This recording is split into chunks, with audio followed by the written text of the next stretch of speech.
গ্রামে করিম নামের এক গরিব চাষি থাকত। ছোট্ট কুড়ে ঘর, সামান্য জমি আর একটি গরুই ছিল তার সম্বল। দিনরাত খেটে খেতেও সংসার চলত না।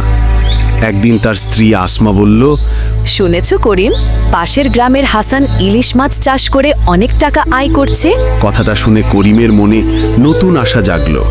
সে নিজের উঠোনে ছোট্ট একটা পুকুর খনন করল এবং বাজার থেকে ইলিশ মাছের পোনা কিনে এনে ছেড়ে দিল। কয়েক মাস পর ইলিশগুলো বড় হলো। করিম সেগুলো বাজারে নিয়ে বিক্রি করল।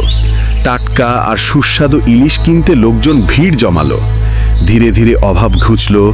কুড়ে ঘর থেকে ছাদওয়ালা বাড়ি হলো। করিম আর আসমা সুখে শান্তিতে থাকতে লাগলো।